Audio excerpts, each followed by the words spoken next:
देखता हूं, उसकी झांकी करता हूं। वो देखने के लिए परीक्षित ने जो सामान रखा हुआ है पुराना, वो कक्ष खोला।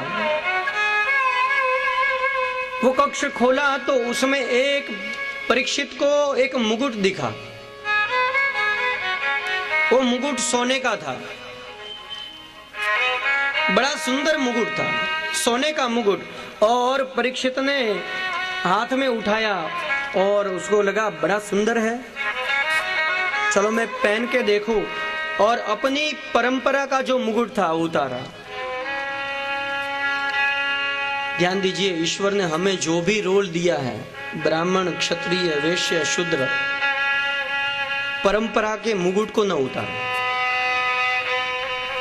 सब देव वंदन, सब पूजिए, लेकिन अपनी परंपरा को निभाइए। आपको क्या रोल मिला है वो पहले देखिए। यहां पर एक चूक हुई है। परंपरा में जो स्वयं धर्म पहना करते थे, युधिष्ठिर पहना करते थे, और युधिष्ठिर का एक नाम है अजात शत्रु, वो उतार दिया और वो मुकुट पहना। अब वो मुकुट था जरासंध का मुकुट था, वो मुकुट जरासंध का था। और जरासंध ने आजीवन सारी धन जो है अनीति से ही बनाया था, अनीति से ही कमाया था। और वो मुकुट सर पे रखा, अनीति से बनाया हुआ धन था, अनीति से पाया हुआ वो जरासंध का सोने का मुकुट था, वो पहना और कली सवार हुआ। जैसे ही मुकुट पहना, कक्ष के बाहर गए और मानस में एक विचार आया, चलो मैं मृगिया खेलने जाता हूं।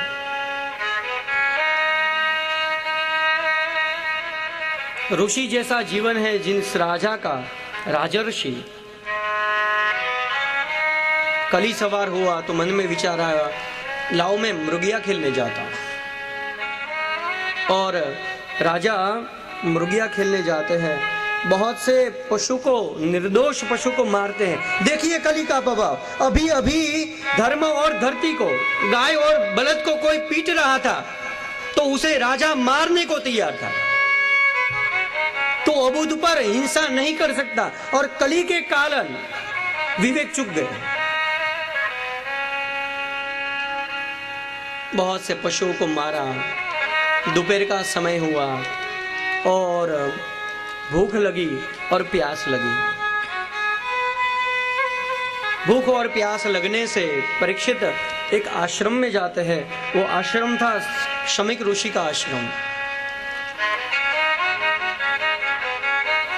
एक परंपरा थी कि जब ऋषि के घर पे जाना हो, एक परंपरा होती, मंदिर में आवे तो तलवार लेने न आवे, मंदिर में आए तो हथियार लेके थोड़ी दर्शन के लिए जा सकते। ऐसे ही एक परंपरा रही, एक आश्रम में जाना हो जब, उसकी एक मर्यादा है। मुकुट बाहर छोड़ के जाना चाहिए। हाँ? बहुत बुजुर्ग जानते होंगे, बहुत बुजुर्ग, कि अपनी जो पगड़ियां होती है ना, वो निकाल के भगवान के चरणों में हम रखते हैं और कहीं नहीं रखते। तो मुकुट जो था वो निकाला नहीं। शमीक ऋषि के आश्रम में गए और शमीक ऋषि ध्यानस्थ थे, पता नहीं कौन आया कौन गया। और यहां पर एक लालसा जगी,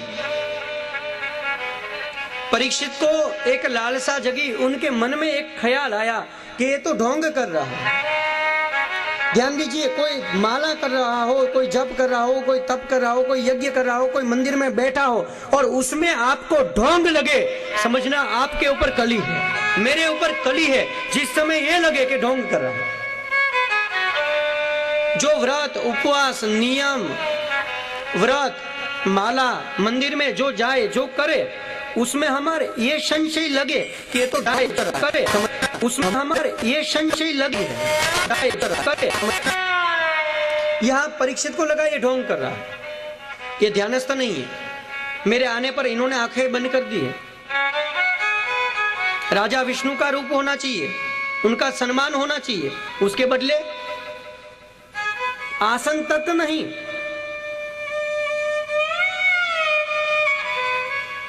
ये दूसरी गलती है। ऋषि को सम्मान देना चाहिए। उनके बदले जब उनके पास से सम्मान लेने की भावना जगे कि वो भी सामने मेरा पूजन करे, तब समझना आपके मानस में कली है। ऋषि ध्यानस्थ थे, कौन आया पता नहीं है, और ये आदमी था भूखा। અને ગુજરાતીમાં એક કહેવત છે, પેટ છે ને એ પાપ કરાવે। व्रत उपवास होना तो ही करना, अगर भूखे नहीं रख सको ज्यादा तो भूखा नहीं रहना। हम अपने ऊपर ही ले, जब बहुत भूख लगी हो और ऑफिस से आए और घर पे रसोई तैयार नहीं हो तो थोड़ी उग्रता आ जाती, हजी સુધી तैयार नहीं।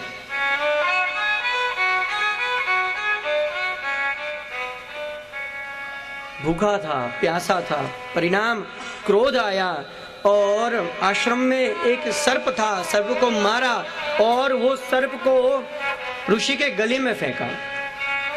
शमीक ऋषि ध्यानस्थ है, गले में हार फेंक दिया, लेकिन कुछ पता नहीं, आंखें खुली नहीं। ये तीसरी गलती, ये सोचा कि यदि ये ऋषि ढोंग कर रहे होंगे तो सर्प जैसे ही डालूंगा खड़े हो जाएंगे, कांपने लगेंगे, भयभीत हो जाएंगे। लेकिन ऋषि ध्यानस्थ थे, कोई भय नहीं, वहां से उठे नहीं, आंखें खुली नहीं, राजा चले गए। ये बात कोई ऋषि कुमार ने जाकर शमीक ऋषि के पुत्र श्रृंगी को बताई। ये समय श्रृंगी जो है कौशिकी नदी में स्नान कर रहा।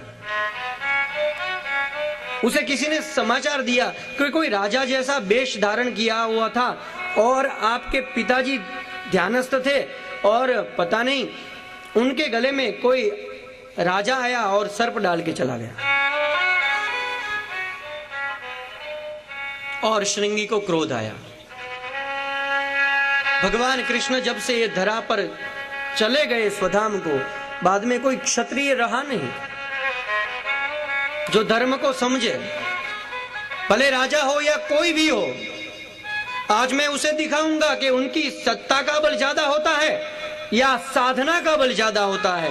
कौशिकी नदी में से पानी लिया और श्राप दिया कि मेरे निर्दोष पिताजी के गले में जिन्होंने सर्प पहनाया है, 7वें दिन वो ही जीवित नाग तक्षक बन के उसको दंश लेगा, उसकी मृत्यु होगी। दौड़ते दौड़ते, विलाप करते, रोते रोते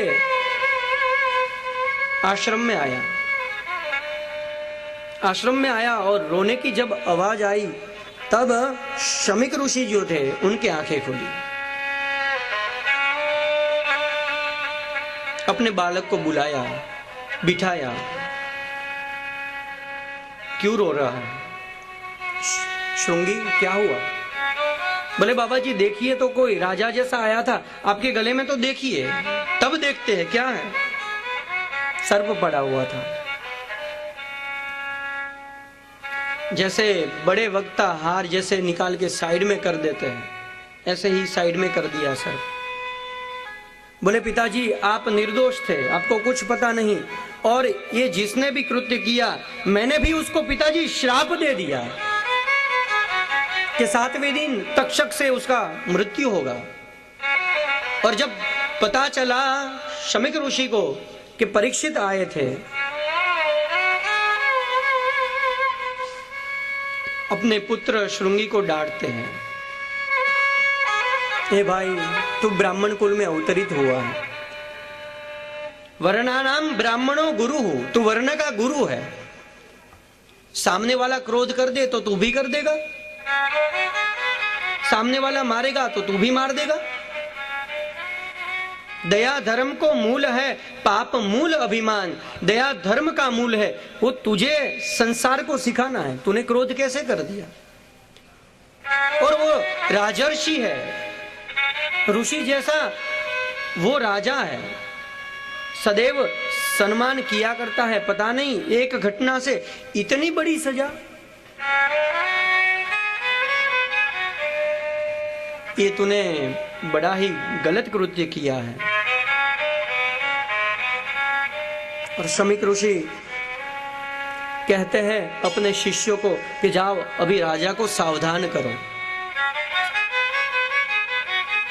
उस बाजू राजा जाते हैं अपने निवास स्थान पे और मुकुट को दूर करते हैं। जैसे ही मुकुट दूर हुआ,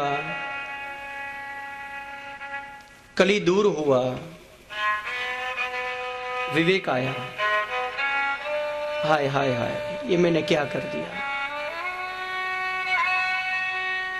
एक निरपराधी ऋषि के गले में मैंने सर्प डाला। मैं भीष्म और भरत वंश में अवतरित हुआ हूं। ये हाथ सदैव ऋषियों के लिए, ब्राह्मण के सम्मान के लिए उठे हैं। ये मैंने क्या कर दिया।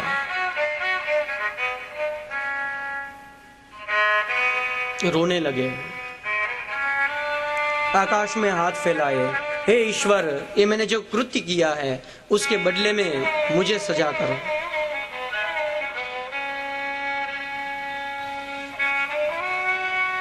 गद्दी को छोड़ दिया।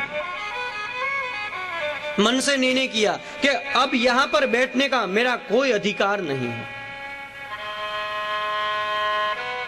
सत्ताधारी को जब पता चले ना, यहां से सीखना चाहिए। सत्ताधारी को जब पता चले, क्योंकि अपना कृत्य तो हर कोई जानता है, उनको जब पता चले कि मुझसे ये गलती हो गई है, उसी समय पद से हट जाना चाहिए।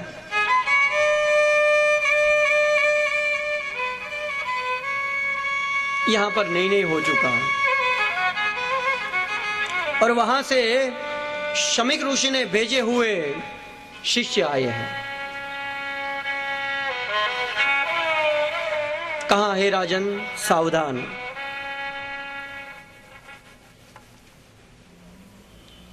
हे राजन सावधान, आपने जिस ऋषि का अपमान किया है उस ऋषि के बालक ने आपको श्राप दिया है, 7वें दिन तक्षक से आपकी मृत्यु होगी। और परीक्षित हर्षित हो गए। हे ठाकुर जी, मेरे मन की आपने सुन ली। मैंने मांगा था वो आपने मुझे दे दिया। अनशरण व्रत लिया और पुत्र जन्मेंद्र को गादी दे दी। गंगा की ओर चले। दृढ़ वैराग्य है। थोड़ी देर में हवा की तरह बात फैल गई, क्योंकि राजा जो थे वो धर्मज्ञ थे, और बात फैल गई कि ऋषि बालक ने छोटे से अपराध के लिए बहुत बड़ी सजा कर दी है।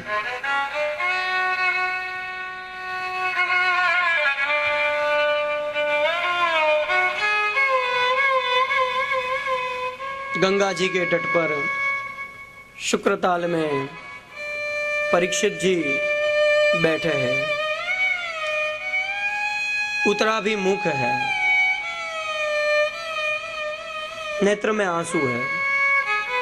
जब पता चला ऋषियों को, तब देवल, देवरात, गौतम, भृगु, चौवन, पिताजी व्यास, पराशर, भारद्वाज, वशिष्ठ, गौतम, मेघातिथि आदि हजारों शिष्य के साथ गंगा जी की ओर मोड़ने लगे। महात्माओं की भीड़ लगने लगी। परीक्षित बैठे हैं, सब आए।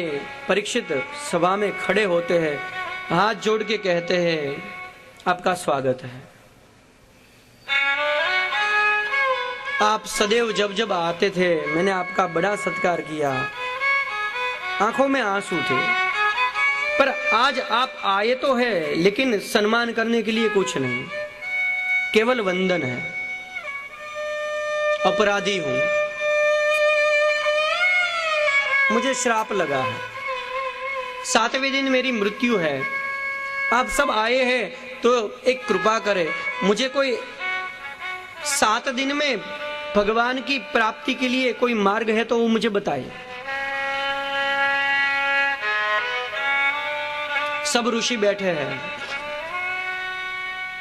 और सब ऋषि सोच रहे हैं कि हजारों साल से हम भगवान के पूजन अर्चन में लगे हैं, लेकिन हमारे मोक्ष की, भगवान को प्राप्त करने की हमारी क्या गति है वो भी हमें अभी तय नहीं, और 7 दिन में केवल इनको मोक्ष दे दे, इनको भगवत प्राप्ति हो जाए। सब मौन रहे और उसी समय एक घटना घटती है। पवन धीरे धीरे धीरे ज्यादा होने लगा, गंगा जी का प्रवाह धीरे धीरे बढ़ने लगा, जैसा लगा कि गंगा जी किसी का स्वागत करने जा रही है। एक दृश्य दिखा, सामने से एक अवधूत पुरुष आ रहे हैं। स्त्रियां जो है उसके रूप में, उसके तेज में आकर्षित होकर उनकी वंदना कर रही है। अवधूत वेश है, केवल लंगोटी पहनी है, और छोटे छोटे बच्चे, कोई पागल आ रहा है ये सोचकर उसके ऊपर मिट्टी उड़ा रहे हैं। लेकिन अवस्था कुछ ऐसी है, जो स्तुति कर रहे हैं वहां पर ध्यान नहीं, और जो पत्थर मिट्टी उड़ा रहे हैं उस पर भी ध्यान नहीं। परम आनंद में तत्रा भवद भगवान व्यासपुत्रो, तत्रा भवद भगवान व्यासपुत्रो, यद्रक्षयागामटमानपेक्षौ अलक्षलिंगो निजलाभतुष्टौ व्रतश्च बालैरवधूतवेषं दिगंबरं वक्रविकीर्णकेशं प्रलम्बबाहुं स्वमरोतमाभं श्यामं सदापीच्छवयोऽङ्गलक्ष्म्या स्त्रीणां मनोज्ञं रुचिरस्मितेन। तत्रा भवद भगवान व्यासपुत्रो, वो थे सुखदेव जी व्यास के पुत्र। दिगंबरम, दिशा रूपी, जिन्होंने वस्त्र पहने हैं। विकीर्ण केशम, लंबे लंबे बाल बिखरे हैं। प्रलंब बाहु, श्याम चेहरा, 16 वर्ष उम्र है, और सभी ऋषि का वहां पर ध्यान है। स्त्रियां वंदना कर रही है, और कुछ बालक जो है पागल कोई चला रहा है ये सोचकर मिट्टी उड़ा रहा है। सुखदेव जी का आगमन, जितने भी ऋषि बैठे थे उसमें व्यास जी भी थे, और उनके दादाजी पाराशर भी थे। सब अपनी जगह पर से उठ गए, अपने आप, चेष्टा न करनी पड़ी, अपने आप उठ गए। मस्तक झुकाने न पड़े, झुक गए। बोलिए सुखदेव जी महाराज की जय, सुखदेव जी महाराज की जय, सुखदेव जी महाराज की जय। ये सुखदेव जी की और अवस्था जाननी होगी। ये क्या अवस्था है? इंद्र आए थे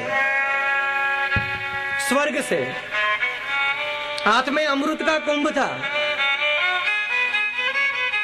ये गंगा जी के किनारे पर सुखदेव जी परीक्षित को कथा का पान ठीक कराने वाले थे। उस दिन, उस समय आए इंद्र स्वर्ग से अमृत लेकर, लेकिन इंद्र को भी भगा दिया। अभक्तांश्च विज्ञाय न ददौसि कथामृतम, अनधिकारी हो, चले जाओ।